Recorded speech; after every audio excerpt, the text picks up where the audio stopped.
Hey, salut mes petites tortues, salut tout le monde. Ça fait plaisir de reparler et de vous partager un peu les expériences de cette transat. Alors aujourd'hui on est le 16 novembre. Je suis au large du Maroc, en route pour les Canaries. Et qu'est-ce que je vois autour de moi? Je vois que de l'océan, de l'océan Atlantique.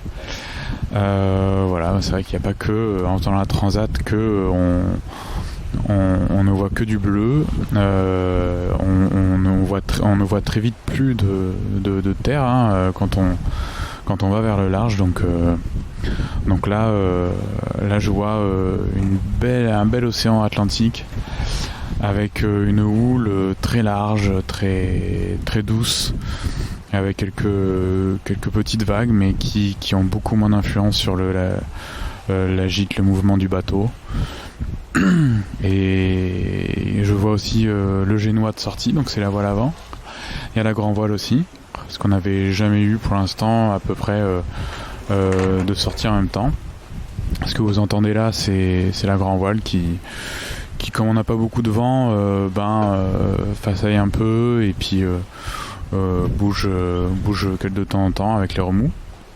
Et puis il y aura peut-être un petit peu de vent dans le micro, mais bon, je pense que ça devrait aller. À part l'océan, il y a des nuages pas au-dessus de nous, mais tout autour un petit peu. Voilà, une météo très clémente et pas une grosse chaleur encore. On est encore peut-être un peu trop haut, et puis la saison fait que on n'est pas dans les grosses chaleurs non plus, j'imagine. Voilà, alors on est parti de Villasimus, donc de Sardaigne, le 10 novembre à 18h en hâte, et voilà, donc on a fait route directe vers les Baléares pour ne pas s'y arrêter, mais simplement pour proposer un cap. Et aussi parce qu'il y avait une dépression qui commençait à se former sur les Baléares, qui allait descendre dans le sud des Baléares et remonter peut-être un peu. Donc notre objectif c'était d'arriver au plus vite, on va dire, dans le sud des Baléares, ce qui nous amènerait au nord de la dépression. Pas d'énormes vents comme on en avait eu vers la Sicile, mais bon, vaut mieux éviter, quoi. Et surtout qu'en mer Méditerranée, c'est pas cool, quoi. La mer un peu agitée, c'est vraiment pas beau. C'est comme un lac où dans une baignoire, si vous bougez un petit peu, vous allez faire énormément de remous. Là, ça va être la même chose. Et il y a pas, et c'est vraiment, on danse, quoi, sur l'eau. C'est vraiment pas agréable. L'eau vient les vagues viennent se casser contre la coque, ça fait un boucan. Alors moi, pour dormir, c'était pas trop l'idéal. Moi, dormir avec le moteur, parce qu'il faut avancer et qu'il n'y a pas assez de vent, il n'y a pas de souci. Ça fait un peu une berceuse, un bruit continu. Mais alors les vagues qui viennent s'éclater contre la coque un peu de manière aléatoire, c'est pas propice à mon sommeil. Donc voilà. Ensuite, quand je dors aussi, en parlant de ça, il y a quand on fait pas tourner le moteur, que ce soit à tribord ou à bâbord. Moi, je suis dans la cabine côté bâbord, donc à gauche. Il y a 3 cabines côté gauche, et moi je suis dans celle à l'arrière, et donc je suis la plus proche du moteur, on va dire. Et du moteur, quand on y tourne pas, l'hélice tourne quand même, elle est entraînée par le courant, par le mouvement du bateau, et donc ça fait une sorte de bruit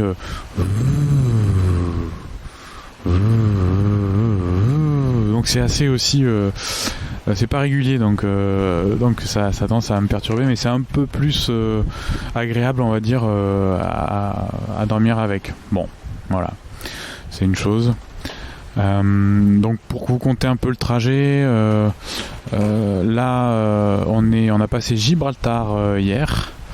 Donc on est le 16, donc c'était hier le 15 à partir de 18h. On est rentré, on a vu le rocher de Gibraltar et c'est là qu'on a entamé la traversée. qui nous a pris 9 heures à peu près, en gros, pour vraiment sortir. Donc on a commencé de nuit, on n'avait pas eu le moteur fonctionnait très très bien depuis qu'on était parti. On avait eu une coupure, mais il était tombé quelques fois, mais ça faisait pas mal d'heures qu'il tournait bien. Et là, à l'entrée de Gibraltar, il tombe en panne. Donc très vite, Marc se met en branle pour le réparer, pour faire de quoi pour qu'il se remette en route. On commence à connaître la musique. Donc ça, on n'a pas trop de problème. Et alors, on a besoin de ce moteur parce que, comme je vous l'avais conté dans l'épisode précédent, on en a besoin pour quand il y a de la mer qui est assez formée, qu'on a du vent de face. Et là, en l'occurrence, quand on passe un détroit, il y a un courant. Donc on avait le courant, un contre, et un vent, un contre. Donc on n'avançait pas très vite, mais il fallait quand même avoir le deuxième moteur. Donc voilà l'importance. Notamment, d'autant plus que quand on arrive dans cet endroit-là, c'est comme quand on était au détroit de Messine. On a plein de ferries, de cargos. On a donc un chenal où il y a des gros bateaux qui passent, donc qui vont plus vite que nous. Donc faut faire vraiment attention à tout ça, d'autant plus qu'on le passe de nuit. C'est vraiment pendant un moment là, Marc a réparé le moteur et puis après il est allé en haut au cockpit pour gérer tout ça le temps d'une demi-heure, 3/4 d'heure. Et moi j'ai fait la cuisine, un petit ratatouille. On avait pêché une bonite dans l'après-midi. C'est une sorte de thon en fait, un peu plus petite, et donc il a fallu cuisiner tout ça. J'ai coupé le poisson, etc. C'est la première fois que je coupais du poisson de ma vie, donc c'était assez intéressant comme expérience finalement. Une ratatouille, j'avais jamais cuisiné ça. Enfin bref, il y a pas mal de premières dans ce voyage, et autant que j'apprends plein de choses, hein. C'est super intéressant, et voilà. Donc voilà, moi après vers 21h je vais me coucher. Je vais vous conter un peu ce que c'est que faire un quart en fait un peu. Donc on a de 21h à minuit je vais me coucher. J'ai un bon rythme aujourd'hui, je me sens déjà mieux sur la mer. Je dors mieux, j'arrive mieux à gérer le sommeil.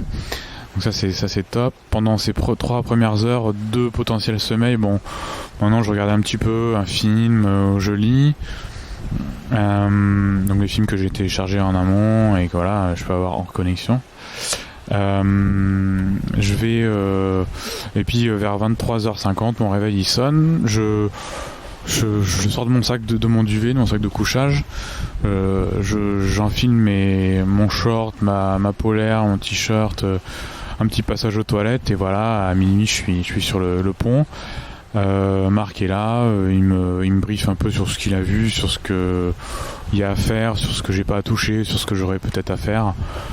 C'est jamais grand chose, mais c'est des petits détails qui font que la navigation se passe bien. Donc voilà, il va se coucher, et moi à ce moment-là j'ai 3 heures devant moi à scruter un peu l'océan, à regarder autour de moi. Et donc pour faire tout ça, j'ai la tablette avec la carte qui nous montre un peu notre navigation, notre chemin à suivre, le cap à suivre. Et ce qui est bien, c'est que il y a ça c'est une application que Marc il a sur sa tablette, où en fait on a la ligne de cap, et ça nous fait comme un GPS, où en fait on voit la trace, on peut gérer nous écarter de la trace ou nous en rapprocher. Donc après, le pilote automatique étant en route, on rajoute quelques degrés, ou on en enlève, on en met à tribord ou à bâbord, pour suivre mieux la trace. Et ce qui est bien avec ces applications là, c'est que maintenant on sait combien de jours il nous reste de navigation, on va dire. Donc c'est super intéressant. C'est un peu tendance aussi à enlever un peu de mystère, à pouvoir peut-être un peu trop se languir. mais ça donne quand même des indications assez intéressantes et savoir si on va arriver de nuit au port ou de jour, etc. Donc c'est plutôt des bonnes informations. Ça donne aussi comment dire, on n'a plus les cartes papier là, hein. C'est vraiment là du digital et on a failli d'ailleurs arriver sans la carte qu'il nous fallait, puisque son abonnement à cette carte là, Canaries, Açores, Caraïbes, tout ça, a été est arrivé à expiration donc dans la journée d'hier, Marc, et donc on a été obligé de se rapprocher, bon pas que pour ça, mais de se rapprocher des terres à l'approche de Gibraltar pour pouvoir capter la 4G et charger en fait, renouveler son abonnement. Donc sinon on n'aurait pas eu donc c'était assez quand même une sacrée expérience par un coup de flip, mais bon, on s'est dit heureusement que ça nous est arrivé là maintenant quoi. Encore un truc. Donc voilà, donc il y a cette map là sur laquelle je m'appuie pendant mon quart. Sur cette map là également, on a un récepteur AIS et des données AIS où on peut voir les bateaux en fait qui nous entourent quand ils sont à 6000 de nous max, voilà, dans cette tranche là. Et l'AIS en fait ça marche entre VHF, entre bateaux. Chaque bateau, on a des VHF, donc c'est ce qui nous sert de communication, d'ondes longues ou courtes, je sais pas, mais pour communiquer avant tout sur le canal 16, qui est le canal d'urgence, que tous les bateaux sur lesquels tous les bateaux sont branchés. C'est un canal d'entrée où, par exemple, si on veut, on peut parler au bateau d'à côté, et puis après on bouge sur un autre canal pour pas encombrer le canal d'urgence, le canal 16. Donc là, entre là et VHF, il y a aussi des signaux et des signaux AIS qui permettent en fait entre bateaux de se localiser. Et ça nous permet à nous, petits bateaux de plaisance par rapport au cargo et aux bateaux de marchandises, de pouvoir évaluer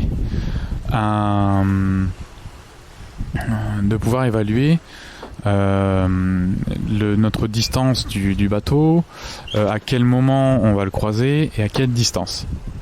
Donc voilà, il y a toutes ces données là, c'est assez magique, c'est plutôt cool et c'est une bonne donnée en plus avec la visibilité. Donc c'est ça aussi, c'est un bel appui et on est un peu plus tranquille. Donc voilà, à part ça, à part cette veille, je vais écouter des podcasts,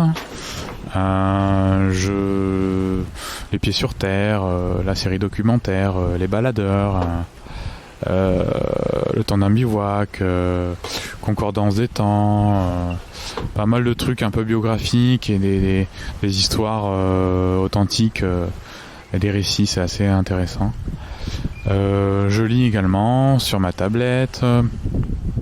Je joue au solitaire, mais je l'ai un peu dit peut-être, mais je le redis parce que en fait là vraiment c'est quand la mer est calme là, j'ai juste apprécié bien dormir. Bon, on n'a pas beaucoup de vent, c'est normal, mais c'est une autre houle quoi que la mer Méditerranée, c'est moins éreintant quoi.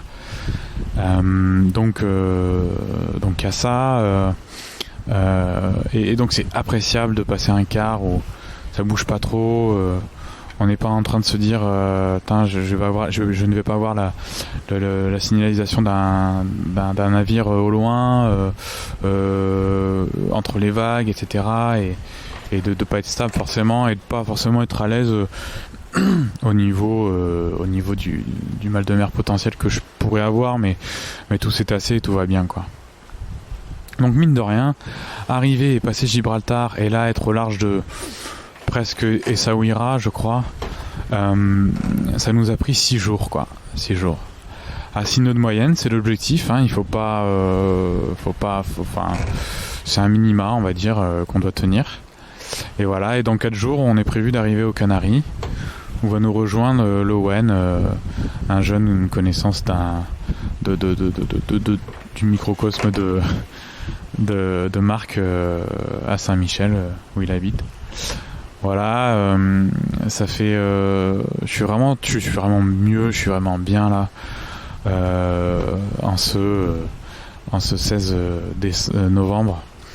Franchement, je réalise au fur et à mesure que je suis en train de réaliser un rêve vraiment de faire ça, de naviguer, d'apprendre la voile comme ça, voilà, de vivre un peu mes lectures. Donc c'est quelque chose de super intéressant, de super... on s'émerveille un peu parce qu'on se dit ah tiens ça oui ça il est en train de le faire Marc, ça je l'ai déjà lu, ça me dit quelque chose, etc. Tout prend sens et en fait par rapport à Marc et ce qu'on fait, etc., les manœuvres, la vie à bord, c'est évidemment je l'ai lu, mais je suis en train de me dire voilà, j'y suis, donc j'observe.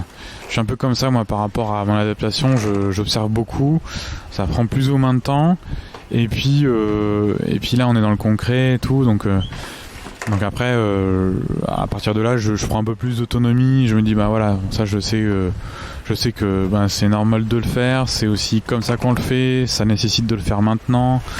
Je suis plus à mon aise, même aussi par rapport à écouter, ça c'est sûr, hein, j'ai pas assez fait de voile on va dire pour savoir écouter les voiles, savoir par rapport au vent faire tel réglage, savoir comment hisser une grand voile, envoyer le génois, pourquoi, comment, voilà, donc c'est plein de données que j'apporte un peu à mon arc et que j'ajoute à mon arc et qui c'est vraiment je me sens d'autant plus riche, voilà. Après pour la vie à bord, donc voilà, les journées elles sont de 24 heures, il y en a 12 que je vais passer, qu'on va passer 2 nuits. Donc comment dire, de 9h du soir à 9h du matin je suis plus ou moins dans mon lit ou à dormir ou en quart. Après il y a 12 heures à faire, de 12 heures pleines on va dire, où à partir de 9h Marc il finit son quart, donc je lui prends un peu le relais pour qu'il aille se faire une petite sieste. Moi je m'occupe, on s'occupe dans la matinée, ça lit, ça parle ou ça rigole, voilà, ça discute, c'est plutôt silencieux, on est pas mal dans nos lectures pour l'instant, on a pas mal parlé, etc., hein, on se connaît de mieux en mieux, et puis je sais pas, moi personnellement c'est par rapport au stade de l'aventure que je sais pas, je m'ouvre plus et tout, et quand je me dis bah là c'est bon, je suis parti, oui, c'est là je me dévoile à fond quoi, et c'est un peu ça comme je suis. Et par rapport à toutes mes aventures de vélo et rando, là je suis pas tout seul, et donc c'est génial quoi, c'est plutôt cool. Et c'est marrant parce que on est quand même, on bouge, mais ça reste de l'immobilisme sur un bateau. Et à contrario de avant j'étais tout le temps en mouvement, mais j'étais seul quoi. Donc c'est assez marrant. Donc plus que voilà, être en vélo et être avec des personnes, avec quelqu'un quoi. donc voilà, et donc arrivé vers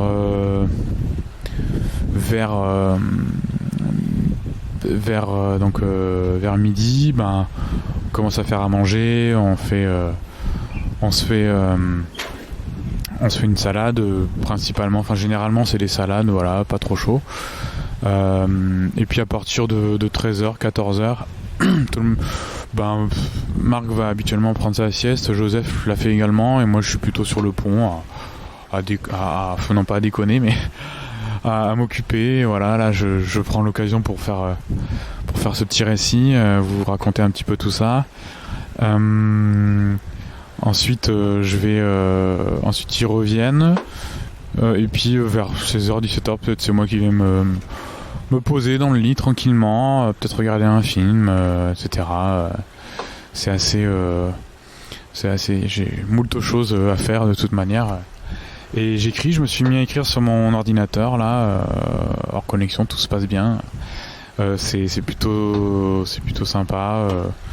Je tente d'écrire un peu le récit de mes derniers mois, sans vraiment reprendre mes notes, mais un peu en cherchant dans ma mémoire. Et aussi quelque chose qui m'emmènerait ailleurs, une autre histoire qui me ferait réfléchir autrement, dans un autre univers. Voilà, la vie en mer c'est quand même quelque chose, je suis vraiment super bien là. Bien sûr les gens qui m'entourent et que j'aime me manquent. Il y a des moments quand même que je vais m'embêter, hein, ça c'est clair. Faut pas se mentir, hein, l'aspect social, l'aspect de voir les gens un peu nouvellement et assez et plutôt me manque aussi. Et en même temps, au moment présent, il est là, il est sur l'eau et il a à profiter de chaque instant. On n'a pas vu j'ai pas vu de dauphins. Il y a quelques oiseaux d'ailleurs qui viennent nous rendre visite. Des tout petits oiseaux, je sais pas trop ce que c'est vraiment. Voilà, j'ai demandé à Marc si on pouvait voir peut-être des baleines en route. Donc potentiellement oui, il m'a dit. Et il nous a dit que là on mange des bonites, là on en a pêché 2 déjà, mais à pêcher il y a des dorades argentées. Et il paraît que c'est excellent ça. Et qu'on n'en voit pas beaucoup sur les étals dans les poissonneries, donc voilà. voilà. Et ça va faire plaisir de goûter tout ça. Je pense que quand on sera sur la Transat, je sais pas, je me dis mais il y aura quelque chose de différent et ce sera la dernière étape, on va dire. Parce que là c'est Canaries et tout, mais la dernière étape ça va être après les Canaries c'est Saint-Martin et voilà quoi. Il y a un magnifique soleil que je peux voir, un reflet sur l'eau. Ah oui, pendant l'écart aussi, en ce moment il y a la lune. Et la lune, ça offre une très belle visibilité, des reflets magnifiques sur l'eau. On est avec les constellations, enfin un peu moins là parce que la lune éclaire pas mal. Pour le coup, ça ferait presque tort. Et la lune nous accompagne, est un peu comme un guide. Et comme on faisait route vers l'ouest, on a, c'est un peu notre compas à nous, enfin voilà la mer, on va dire, qui nous guide vers là où on devait aller, vers l'ouest. Donc là, comme avec les Canaries, on descend, on est plutôt cap sud-ouest. On va plutôt la voir à notre à notre est, mais c'est plutôt à notre ouest. Enfin, je sais pas comment le dire là, mais par rapport au cap du bateau. Et donc c'est quand même une belle compagnie. Je lui ai pas encore vraiment parlé. Excusez pour le gros bruit, mais c'est pas toujours agréable effectivement, mais bon, c'est les joies de la voile. Et alors, la lune nous accompagne et on est très content quand elle commence son cycle. Et là, je pense que ça va être pleine lune ce soir. Et puis voilà, au fur et à mesure dans les 10 prochains jours, je crois que 10 prochains jours elle va redescendre, ça va être une nuit noire avant qu'elle commence à réapparaître et bien quand on sera au milieu de l'Atlantique, je pense. Voilà. Les constellations, il y a pas mal Orion que j'observe aussi. Orion très présent, ça ceinture beaucoup. C'est marrant parce que quand je sors de ma cabine, il y a comme une porte à vérin vers le haut qui s'ouvre. C'est un peu comme si je sortais de ma capsule de cosmonaute. Et donc quand j'en sors, après à ma gauche, donc il y a la porte du carré, mais il y a aussi l'escalier vraiment juste à gauche qui mène au cockpit au-dessus. Et à travers cette petit escalier, il y avait l'ouverture vers le ciel et je voyais Orion, les étoiles Nuit Noire, c'est un autre rapport. On se sent vraiment en rapport aux éléments, à l'essentiel, quoi. On revient vraiment à l'essentiel. Je vois vraiment quand on est à l'approche de la côte, eh bien on reçoit de nouveau du réseau, et on check un peu nos messages, on passe du temps sur le téléphone, et je me rends compte tout le bien que c'était quand même d'être sans connexion. Waouh. Et c'est un bien, on sent que ça nous fait du bien, quoi. La déconnexion, ça c'est clair, c'est sûr. Et enfin, personnellement, moi, ça me fait beaucoup de bien. Je suis assez proche de ça. Et en même temps, je me dis que je serais très content de retrouver, en ayant fait le tri, en sachant qu'est-ce qui va être bien, qu'est-ce qui va être important, et bien de pouvoir de pouvoir reconnecter avec les autres, etc. Et voilà. Mais je me sens super bien. Parfois, je me pose la question de pas donner de nouvelles un peu aux amis, aux gens proches. Qu'est-ce que ça fait, en tout cas, qu'est-ce qui va devenir après ce moment-là, cette période. Et en même temps, je pense qu'on retrouve ceux qui nous sont chers, et ceux avec qui on partage le plus, et voilà. Donc je suis très content. Il fait très beau. La grande voile fait du bruit. Je vois une silhouette là-bas, peut-être d'un bateau très loin, pas mal au loin. Et j'ai cru voir parfois des jets d'eau et tout au loin, sur l'eau. Je sais pas trop ce que c'est, mais parfois on voit comme si c'était des dauphins ou des poissons qui pêchaient et tout. Donc voilà, c'était super, ça fait vraiment, vraiment, vraiment du bien.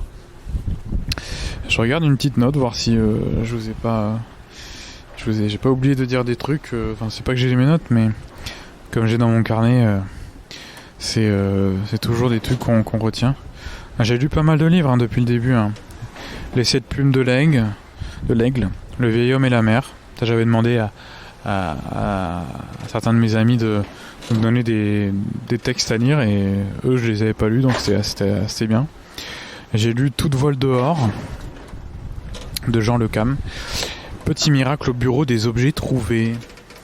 C'est ce qui est une histoire italienne, écrite par un Italien, c'est intéressant. Je me suis regardé les films Bienvenue à Gattaca, Le Dernier Roi d'Écosse, qui était pas facile à voir. Et j'ai fini et continué la série En thérapie, qui était passée pendant le premier confinement. Ce qui était très, très intéressant, voilà. Ça suit des gens qui sont en analyse avec leur psy. Et ça permet de se poser, d'avoir des concepts qui viennent qui viennent à nous, et voir tiens, ça c'est intéressant, est-ce que ça me parle de mon histoire également ou pas. On peut s'identifier un petit peu parfois, et ça donne des idées, c'est intéressant. Voilà. Donc les instruments d'un bateau, qu'est-ce que je peux vous dire de plus? Il y avait la map avec le logiciel. On a aussi donc au niveau du cockpit, il y a la barre, il y a le pilote automatique, il y a les manettes des moteurs, on a les données du vent réel et celles du vent apparent. Donc c'est que quand entre notre vitesse, la vitesse du vent, et bien se crée un vent apparent. C'est un vent que je sais pas trop comment l'expliquer, je suis pas trop dans les définitions, mais c'est le vent qu'on se crée en fait, que le bateau se crée, et ce qu'il faut prendre en compte également. Et les deux ne peuvent pas avoir la même direction forcément, mais par contre en vent arrière, avec un vent réel à 15 nœuds, eh bien on peut avoir à peu près le même vent apparent, et ça fait que quand on est sur le bateau on sent pas trop le vent, quoi. Et ça c'est plutôt chouette. Ensuite on a notre vitesse, nos nœuds, et quand on est au cockpit on a tout ça comme instrument. On a la VHF à notre gauche là. Je suis assis sur un banc, sur une banquette on va dire. À gauche il y a les données du moteur. Ensuite il y a tous les boots devant moi. Le premier boot à ma gauche, qui est celui du génois pour le border ou le choquer. Ensuite on a tous les boots de riz Donc ça va être la grand voile, elle a plusieurs stades à laquelle on peut la hisser. Et donc ça veut dire que on peut déployer la grand voile suivant la force du vent et pour pas que ça devienne dangereux, en fait, on va dire. Et donc pas trop prendre de vent avec la grand voile. Donc on la hisse à la hauteur qu'on veut, on va dire. Ensuite il y a les côtes de grand voile. Et puis c'est tout. Il y a la drisse également. Il y a le mât qu'on voit. Et en face, je vois le génois et puis le trampoline devant entre les deux coques. Et puis la coque après elle est quand même faite c'est costaud, hein, c'est du plastique hyper costaud, hein, je crois qu'on peut dire ça comme ça. Et tout est fait d'un tout, en fait. C'est de plein, je sais pas comment dire, à part les trampolines devant, il n'y a pas de, c'est un tout qui est collé, une coque au-dessus, une coque en dessous et plaque. Et à l'intérieur il y a les cabines. Et voilà, et avec pour border en fait toutes ces voiles, ça peut être parfois dur, et voilà, il y a des winches. On enroule 3 fois en fait le boot autour, ensuite on le met dans le taquet, dans la mâchoire, et donc là nous on a la chance qu'il soit électrique. Donc il y a 2 boutons, il y en a un pour une vitesse qui va être plutôt facile. Donc pour le winch, ça va aller vite et puis à border, et puis après comme la voile est beaucoup plus bordée, tendue, c'est un peu plus compliqué. On va passer sur une autre vitesse, donc c'est un autre engrenage qui va permettre que ce soit beaucoup plus facile pour le winch de border avec faire un réglage fin, on va dire. Voilà. Et le soleil donne et je vais pas tarder à reprendre des couleurs parce que je sais pas si on en a perdu en route, mais voilà. Voilà, il va falloir que je me rate à un moment donné, mais ça on verra aux Canaries, quoi. Bon, mes petites tortues, je pense que j'en ai dit pas mal.